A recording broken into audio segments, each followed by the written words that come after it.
تبصرہ, آپ کا تجزیہ, آپ کی ریاضت ہے جس پر آپ ساری چیزوں پہ کمانڈ رکھتے ہیں. لیکن بے پر کی لوگ کہہ رہے ہیں بات ہوئی ہے, یعنی انڈیا کی اکھنڈ بھارت سے لے کر ان کی معیشت کی تباہی کی جو داستان آپ نے جو بتائی تھی, وہ کہہ رہے ہیں کہ یہ نہ ہو سکتا ہے, یہ خام خیالی کی بات ہے. تو اس پر آپ کیا فرمائیں گے؟ میں نے تو دیکھیں, دنیا میں ہر وہ بات طاقت رکھتی ہے اس کے ساتھ دلیل ہو. درست ہے. یہ تو بے پر کے سوالات ہیں, اس میں دلیل کہاں ہے؟ یہ تو ایک ایسی بکواس ہے کہ رات کو سو کے اٹھے, منہ دھویا اور بکواس شروع کر دی, جو ان کا خاندانی کام ہے, جو ان کے باپ دادے کرتے رہے ساری زندگی. میں ان کو بتاؤں کہ میاں ہم وہ لوگ ہیں کہ تمہارے باپ دادے ہمارے بزرگوں کے مسلی ہوا کرتے تھے. ہمیں غور سے دیکھو, ہمیں پہچانو. یہ باقی پاکستانیوں کو چھوڑو, خاص طور پہ ہمیں پہچانو. ہم نے کوئی بھی چیز دلیل کے بغیر نہیں کہی ہے. دیکھو اس کا ایک چلو ایک دلیل آج ہم دیتے ہیں, تم میں طاقت ہو تو اس کا جواب دینا, باقی باتیں چھوڑو. یہ تو میں نے 3 سال کا ٹائم دیا ہے نا, 26 نومبر 2026 کا ٹائم دیا ہے نا. یہ 26 کا بھی میں پوچھوں گی, لیکن یہ 26 کل سے, آج رات سے شروع ہو رہی ہے, یہاں سے کاؤنٹ ڈاؤن بھی شروع ہو رہا ہے. اپنے سٹاک پہ نظر رکھنا. سب سے پہلے میں آپ کو بتاؤں کہ اڈانی گروپ نے 10 جنوری کو 2023 کو یہ پورٹ حاصل کی تھی, جس کا نام ہے حیفا. یہ اسٹریٹجک پورٹ ہے. ٹھیک ہے. یہ بہت ہی ایک انتہائی اہمیت کی حامل پورٹ ہے, اور ان کے تعلقات کا سب سے بڑا عکس یہ ہے, جنکشن وہی ہے اس پورے کوریڈور کا. یہ جو 1 لاکھ ارب ڈالر کا کوریڈور سجا رہے تھے نا, اس کا جنکشن, اس کا دل, اس کا دماغ یہ حیفا پورٹ. ٹھیک ہے نا. اچھا, کارگو ہینڈلنگ یہاں سے انہوں نے جو پلان کی اور جنوری میں شروع کی, وہ تھی 20 million metric ton. 20 million metric ton, یعنی ایک ٹن کے اندر 1000 کلو ہوتا ہے, 2 کروڑ ٹن. اکتوبر میں اس کو لے کے آئے یہ 30 ملین میٹرک ٹن پہ, 3 کروڑ ٹن کے اوپر لے کے آئے. ان کا پلان یہ تھا کہ اس کو 1 سال کے اندر 500 ملین میٹرک ٹن پہ لے جانا ہے, اور اس کو اشدود کی پورٹ کے ساتھ ساتھ غزہ کی طرف بڑھنا ہے. جو میں نے آپ کو بتایا تھا کہ غزہ کی جو ساحلی بیلٹ ہے, اس کو حاصل کر کے یہ پورٹ سٹی ڈیزائن کر چکے ہیں اپنے نقشوں میں. اس میں 1 ارب ٹن پہ جانا تھا, انہوں نے 1000 ملین میٹرک ٹن کے اوپر. تاریخ میں اس سے بڑی تجارت ہے ہی نہیں کہیں پر بھی, آپ دیکھ لیں. اچھا, اشدود پورٹ سے 45% ٹریڈ ہوا کرتی تھی, یہ 40 کلومیٹر کے فاصلے پر ہے غزہ سے.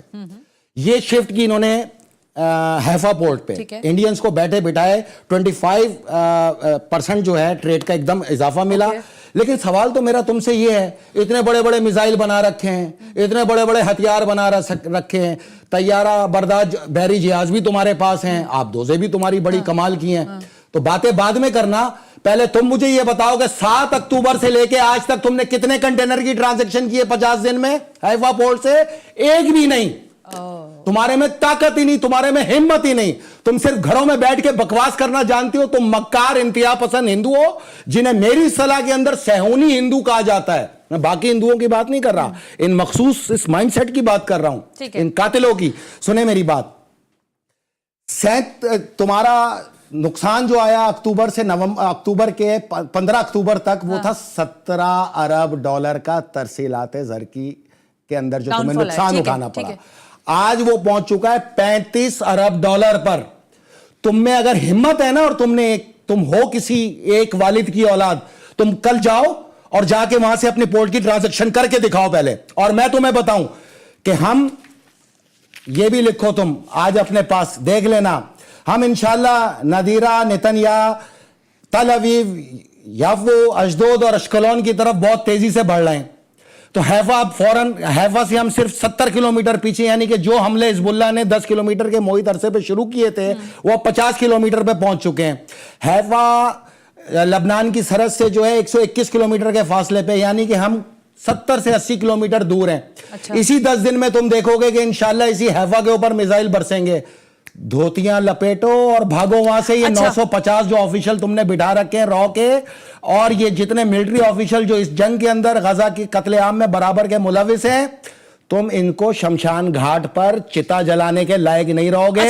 یہی میزائل مار کے ان کی چتا جلائیں گے. بھاگ لو وہاں سے, اور آپ کو یہ بھاگتے ہوئے نظر آئیں گے یہ مکار اور عیار لوگ. دیکھیں سوال ہے نا فیض صاحب, سوال کا جواب دے رہا ہوں میں ان کو بالکل اسی زبان میں جس انداز میں سوال کرتے ہیں. وہ ٹھیک ہے, اگر تم اتنے مرد کے بچے ہو تو کھڑے رہنا. اچھا چلیں ٹھیک ہے, حیفا چھوڑ کے نہیں بھاگنا. ابھی دنیا دیکھے گی 10 دن کے اندر تم حیفا چھوڑ کے پوری دنیا کے سامنے بھاگتے ہوئے نظر آؤ گے, جو تمہاری اوقات اور تمہاری اصلیت ہے, جو تمہارے باپ دادے کرتے رہے. اچھا ٹھیک ہے, سوال بعد میں کرنا. جاؤ پہلے ایک کنٹینر چلا کے دکھاؤ. اچھا آپ اس بات کو چھوڑ دیں, سوال چھوڑ دینا. 197 ارب ڈالر کی اکانومی تھی اسرائیل کی, 197 ارب ڈالر کی اکانومی تھی اسرائیل کی. ٹھیک ہے, آج 191 پر. یہ میں آپ سے پوچھنے لگی تھی,